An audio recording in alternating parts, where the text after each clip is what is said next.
begins with the diremption of the organism within itself. Okay, I'll start over since we just cut to the YouTube. Hang on just a second.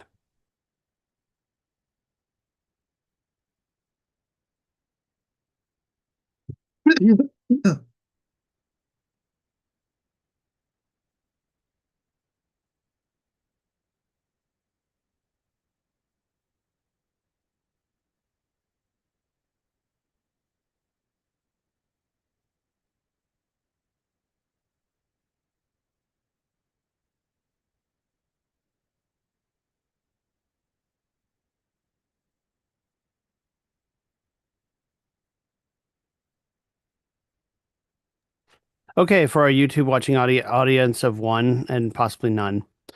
Two, the practical relationship. We just got done with the theoretical relationship. Practical relationship 359 is the real process or practical relationship with non-organic nature begins with the diremption of the organism within itself, with the feeling of externality as negation of the subject, which is at the same time positive self-relation and the certainty thereof in face of this negation. In other words, the feeling of lack and the urge to get rid of it.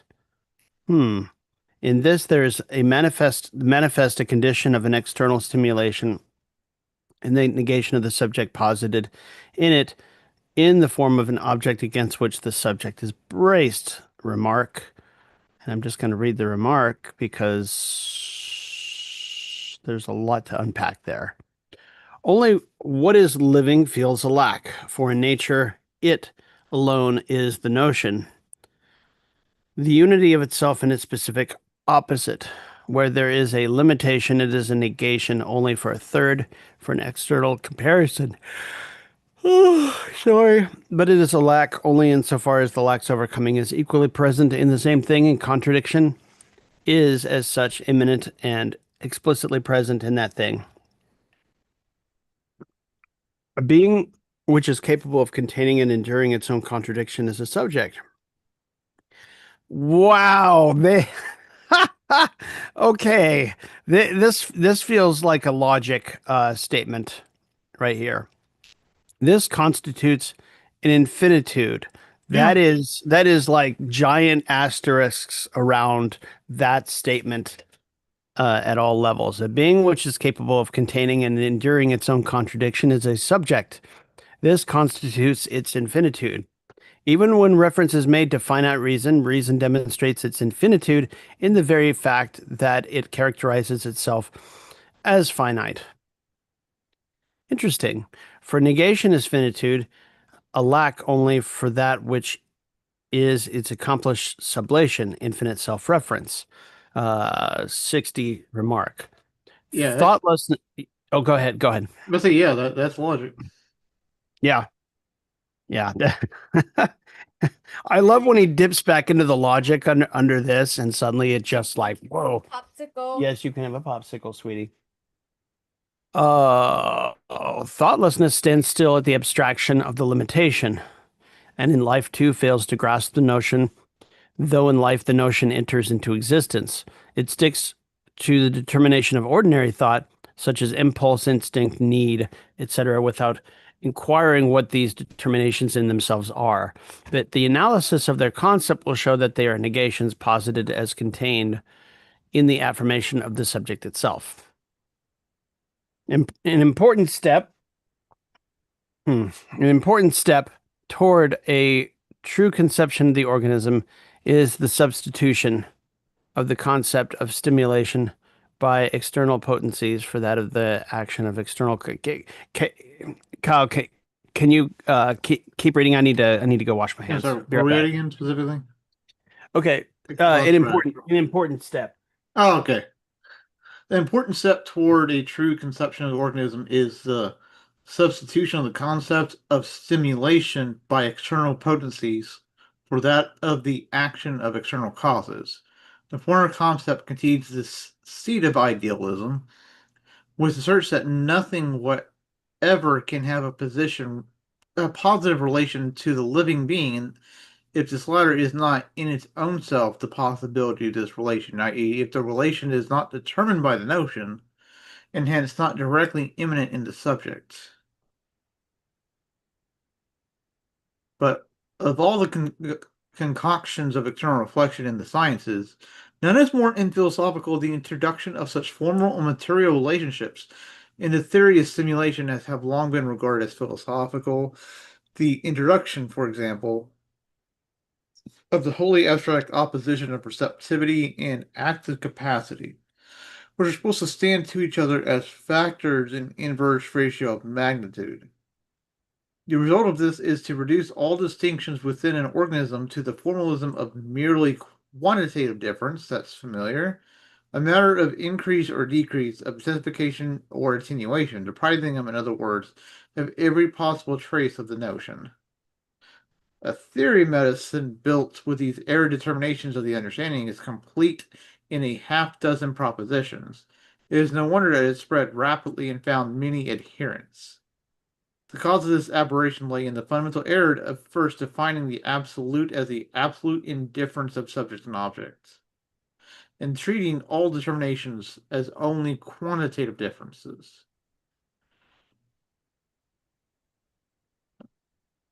The truth is rather that the absolute form, i.e., the notion and principle of life, has for its soul only and solely the qualitative difference which sublates itself, the dialectic of absolute opposition.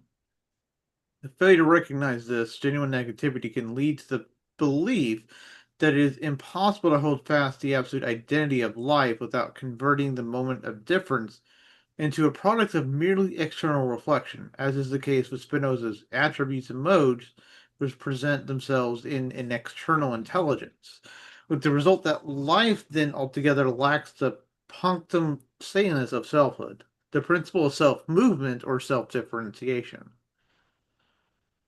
The dialectic self-movement, the negation, just reading something about that earlier today. Mm. Another crude and thought and thoroughly unphilosophical procedure was that which simply substituted carbon and nitrogen, oxygen and hydrogen for the determinations of the notion, and then further defined the difference hitherto as intensive as a more or less one or the other substances. The active and positive relation of the external stimulus, however, being defined as an addition of deficient substance. In asthenia example, a nervous fever, the nitrogen in the organism is supposed to have the upper hand because brain and nerve generators are supposed to be potentiated in nitrogen. Chemical analysis having shown this is to be, I think, remember these notions like nitrogen, oxygen, and stuff are a lot more broad and would probably encompass a lot more elements than we would consider here Yeah. than the actual literal nitrogen that we know today. Chemical analysis shown this to be the principal ingredients of these organic structures. The ingestion of carbon is therefore supposed to be indicated in order to restore the balance of these substances, i.e., health.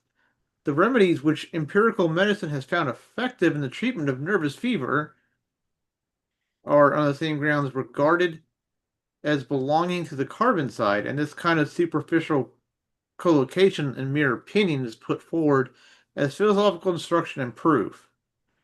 The crudity of this procedure consists in taking Captain Mortem into its ultimate form, the dead substance, the life already destroyed, in which chemistry has inflicted a second death for the essence of a living organ and indeed for its notion. I also think it's kind of funny, ironic, because you think to like organic chemistry, that's literally just carbon, nitrogen, oxygen, helium.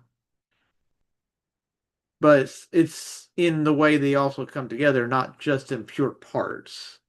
And I don't know if they kind of had a hint of that and went off in a wrong direction, or whether they even had one or not. And it's just a coincidence.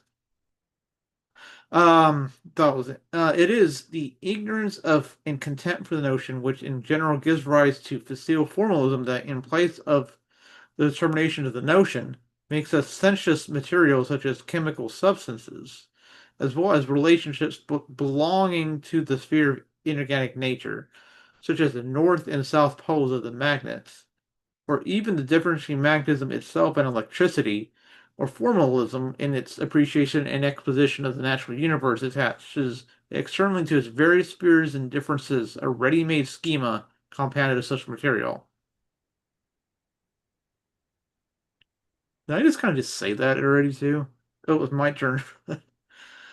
For this purpose, a great variety of forms is possible, for it remains a matter of choice whether one employs a schema of determination as they appear in the chemical sphere, i.e., example, oxygen, hydrogen, etc., transferring them to magnetism, mechanism, vegetable or animal life, etc., or whenever one takes opposites from any one sphere, magnetism, electricity, male and female, contradiction and expansion applies them to other spheres.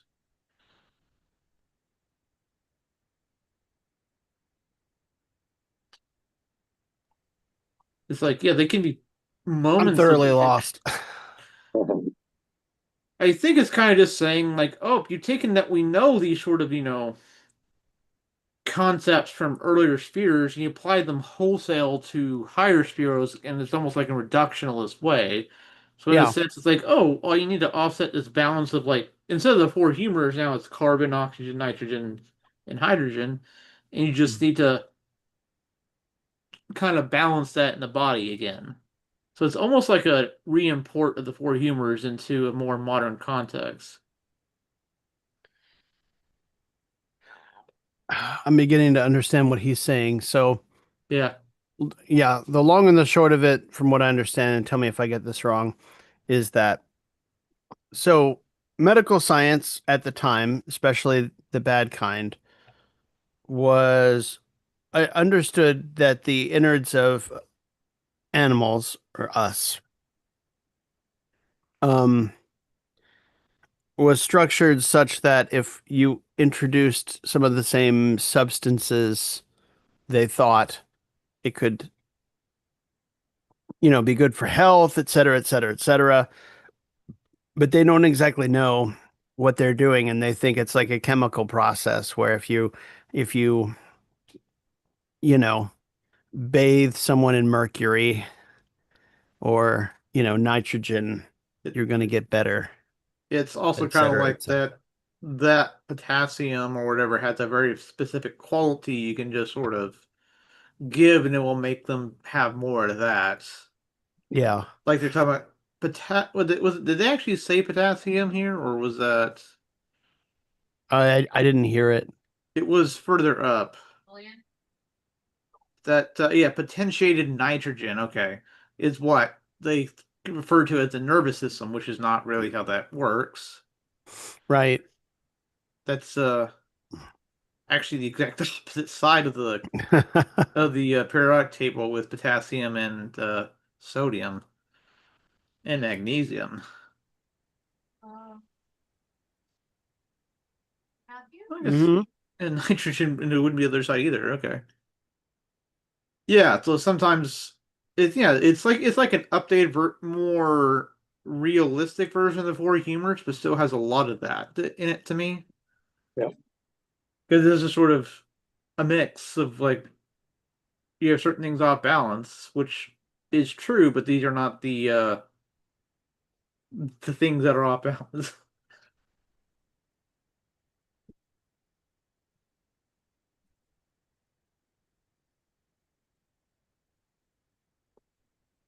Hegel's day, they just barely had the beginnings of organic chemistry and Yep.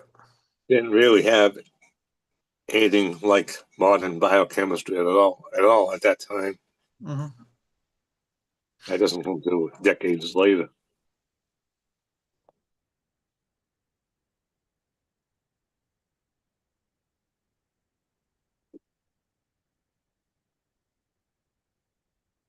I think Hegel's also trying to make a point against any kind of a simple-minded reductionism in Right. medicine or human Oh, biology,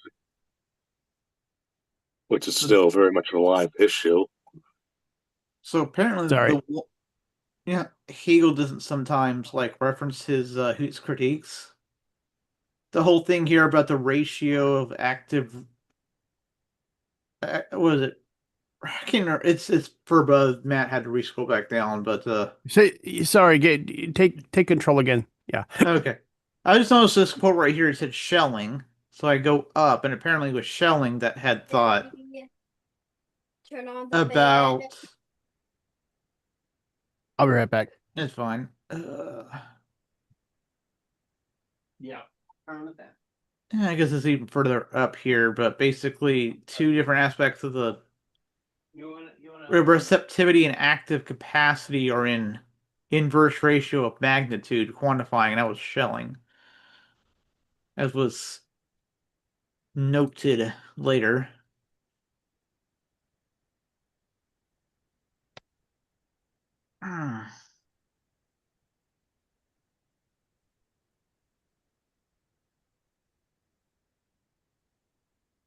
Tells us a problem part, but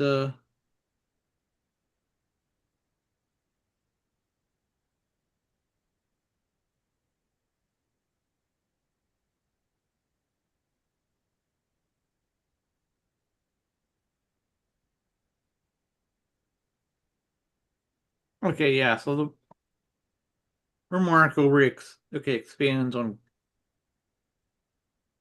making criticisms of the modern science of his time.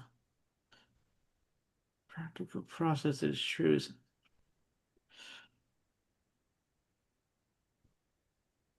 But yeah. Okay, the Zuzat says go back around to what the initial paragraph was on, and that's extremely short.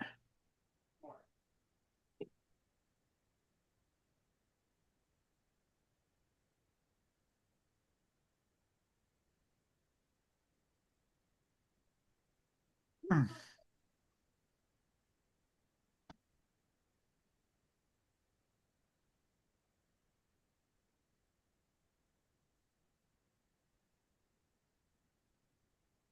Okay, the practical process is true is an alteration and overcoming of the outer inorganic nature in its independent material existence, but it is nonetheless a process of unfreedom because in animal appetite, the organism directs itself outwards. People believe that it is in the will that they are free, but it is just in willing that they are in a relationship with a reality outside of them.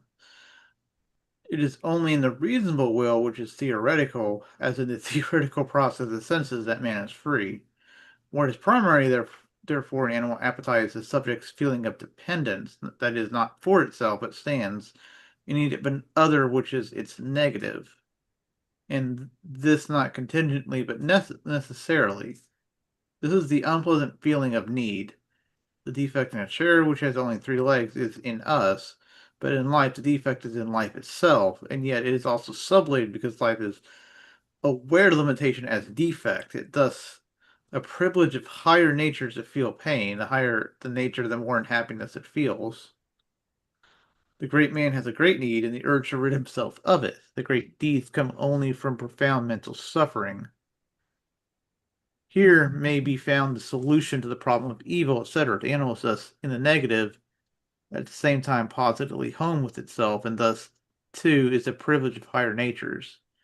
To exist as this contradiction, but equally, too, the animal restores its lost harmony and finds satisfaction within itself. Animal appetite is the idealism of objectivity, but the latter is no longer something alien to the animal. Yep. Just something conceptualizing, not itself. The external manner of apprehension. In this Vertigo plays even into Schelling's philosophy in that he often carries his parallels too far.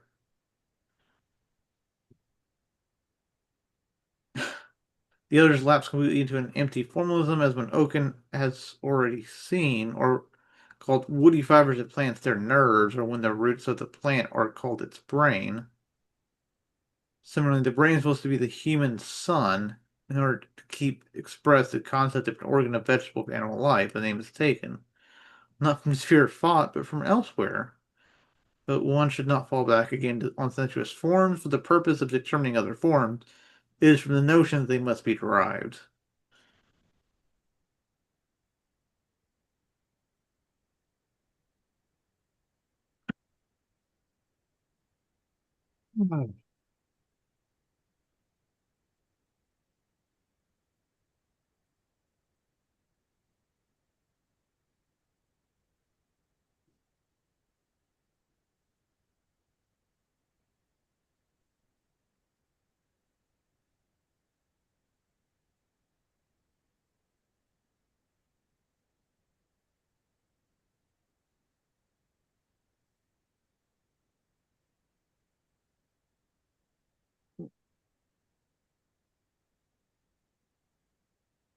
You have to step away for a few minutes, so. Sure.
Hey,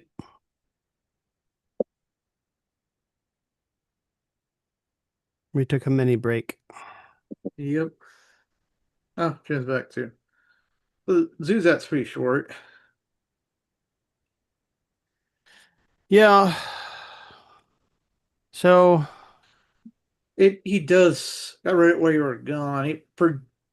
Builds up to kind of projects up to human kind of add yeah. on top of this, but then it's also like you don't need to read the second paragraph of this because it goes into just critiquing people of his time, but Mm. very simply, not like detailed. But I think right here was that the defects, to feel need is part of life, but also sublated because life knows about it. So it's Yeah. apparently the privilege of higher natures to feel pain, and the higher nature, the more unhappiness it feels. And I'm like, oh, that sounds like the way to make more money is for the worker to be the most, in the most misery, right? Yeah.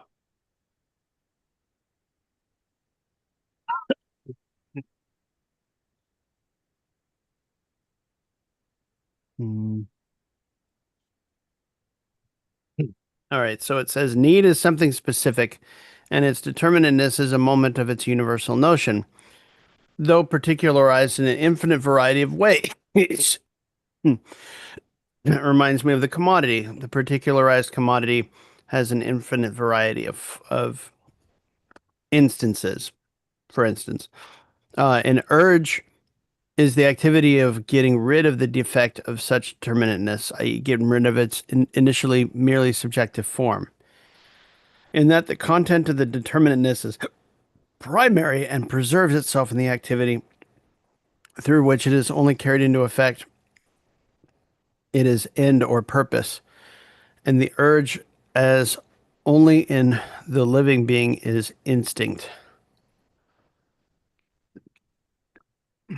This formal defect is the inner stimulus, whose determinateness specified in accordance with the content is at the same time a relation of the animal to the particular individualized forms of the various spheres of nature. And if you've been reading along with Harrison and Landon on Spinoza, you will know that this is either directly or indirectly related to what's called conatus, or the urge to continue,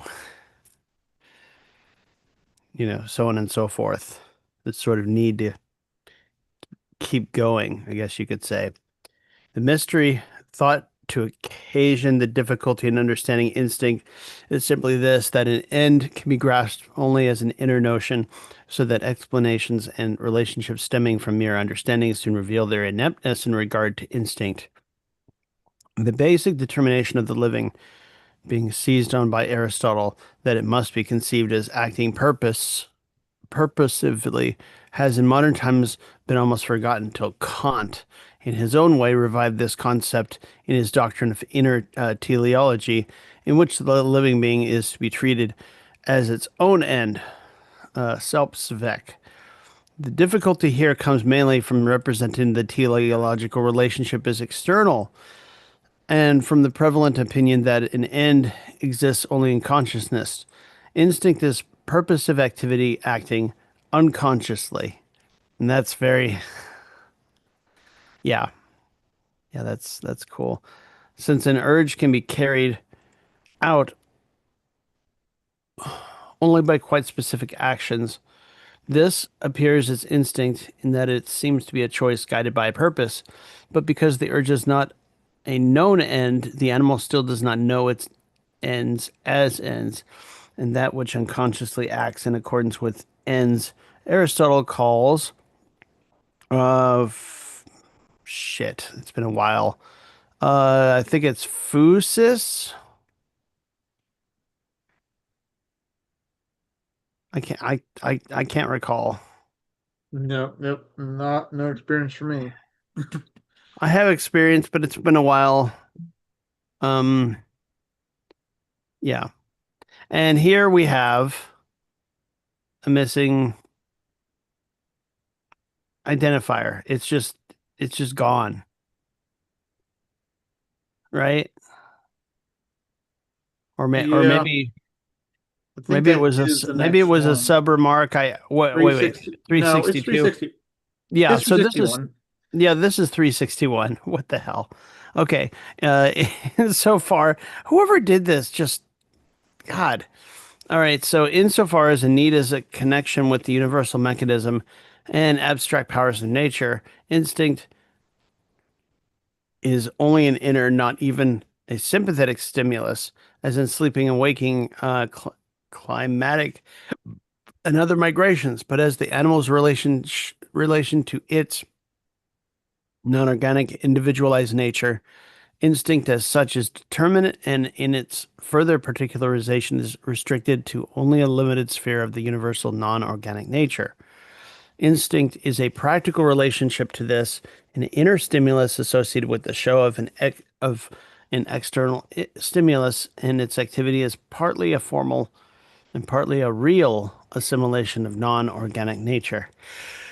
Oh, that's interesting. Ugh. Waking and sleeping. Yeah, exactly, Kyle. Waking and sleeping are not the result of an external stimulus, but are an unmediated participation in the life of nature and its changes, a resting of the organism within itself and a separation of itself from the outer world. Similarly, the migration of animals, such as fishes, to other seas, are a participation in the life of nature, a movement within nature itself. Sleep is not preceded by a need, by a feeling of lack. One falls asleep without actively setting about doing so. It is rightly said, that's interesting. It is rightly said that animals sleep out of instinct and also gather food for the winter. This too is the same kind of participation as waking. The lower the organism, the more it participates in this life of nature. Primitive peoples are sensitive to the course of nature, but spirit turns night into day, and so too the moods of the seasons have less influence on higher organisms. Interesting. Intestinal parasites found at certain seasons of the year in the liver and the brain of the hare or deer are weakness of the organism in which one part develops a separate life of its own. Because the animal lives sympathetically in the universal course of nature, it is not so absurd to speak of a connection of animal life with the moon and with terrestrial and sidereal life. Sidereal? Yeah. In, in, Sidereal. Yeah. in the air, or I'm not sure. And to see a presage in the flight of birds, e.g., or such as at the time of earthquakes. Thus, certain creatures have a foreknowledge of the weather. Spiders and frogs, for example, are weather prophets. Man too feels a coming change in the weather in a weak spot, a scar. The change is already there, manifests itself in man, even though it's not yet come into existence as a changing weather. So, yeah, when the pressure drops, you know, we feel it. It's a scientific thing, not so much a magical thing. An urge in a particular animal is wholly determinate. Each animal has only a restricted sphere for its non-organic nature, which exists for that animal alone and which it must seek out by instinct from its complex environment. In the lion, it is not merely the sight of a deer that awakens a desire for it, nor the sight of a hare in the case of the eagle, nor corn with other animals, nor is the desire a choice. The urge is rather so imminent in the animal that the specific determinateness of the grass, and moreover of this grass, this corn, etc., is in the animal itself, for which everything else simply does not exist. Man, as the universal thinking animal, has a much more extensive environment and makes all objects in his non-organic nature and objects for his knowing. Undeveloped animals have only elemental nature, water, for their non-organic nature. Lilies, willows, fig trees have their own particular insects whose non-organic nature is entirely restricted to such plants, blah, blah, blah. The animal can be stimulated only by its own non-organic nature because for the animal, the opposite can be only its opposite. What is to be recognized is not the other as such, but each animal recognizes its own other, which is precisely an essential moment of the peculiar nature of each. Jesus Christ, these notes. Okay, so man, I'm going to highlight this, as the universal thinking animal has a much more extensive environment and makes all objects his non-organic nature and objects for his knowing. I don't know why, but I feel like, I hear echoes of that in Marx when he talks about man, sundering nature and his environment, so on and so forth. Okay. I'm just curious where we are.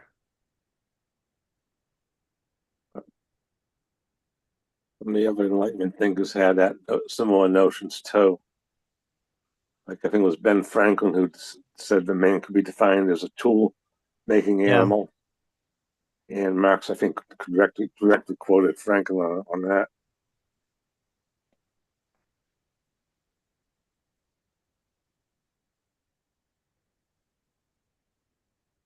I think we're going to come barreling into the end of this book all too soon.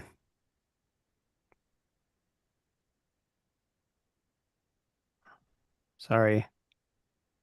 That's all right. It just made me think because I think there is a philosophy of mind, Cambridge version or version of was it critical guides like we Mm-hmm. had for the nature one. I think there's a mind one. See, this makes me wonder what. All right. I need to look at the actual book because if it just stops at 445 and doesn't go further.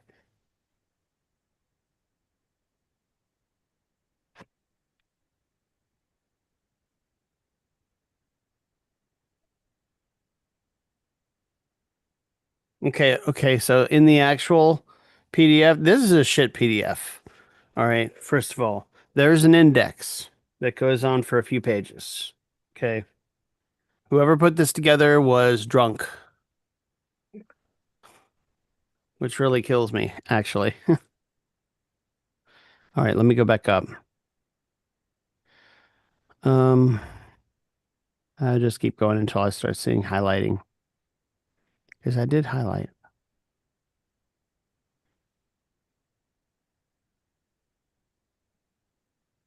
There we go. Okay, so there's that. So we're at 362. We're at 390, and I think it's 445. So yeah, we've got about 50 pages left to go, which isn't bad at all, actually. We're gonna finish off this book. Now we're not like we're gonna exactly. This is one of those books which is very interesting, but also we're gonna get to the end of it, and it's not gonna be like, okay, and here's the ending summary. It's an encyclopedia. It's literally written as a logical encyclopedia. You get to the end of it, and yeah. So, blah. All right, we have 5 minutes left. I'm going to read 362 if that's all right with you guys. Yep, that's fine. So it'll carry us on through instinct. Instinct, insofar as it is directed to formal assimilation, impresses its specific nature on the details of its outer world and gives them as material in outer form, appropriate to the end, leaving their objectivity untouched, as in the building of nests and other resting places. But it is a real process insofar as it individualizes inorganic things or relates itself to those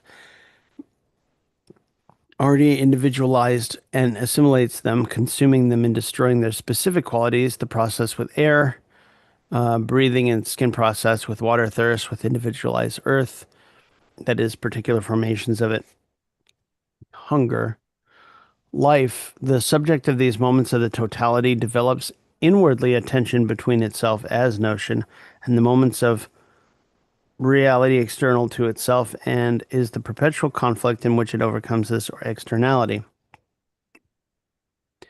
In this relationship, the animal comports itself as an immediate singular, and because it can only overcome single determinations of the outer world and all their variety. Sorry. This place, this time, etc. Its self-realization is not adequate to its notion, and the animal perpetually returns from its satisfaction to a state of need. Interesting. And the Zusatz is like 3 pages long. I'm going to Yeah. go ahead and stop here, and we can start from 391 and just read as far as you like, and we'll pick up here next week. I'm about to fall asleep. Oh, I know that feeling because, like I said, woken up about 1 o'clock with all the alarms going off, having to stay up an extra hour because there actually are tornadoes, and then go to bed. yeah, that'll do it. All right, comrades, great to see you. We're making headway.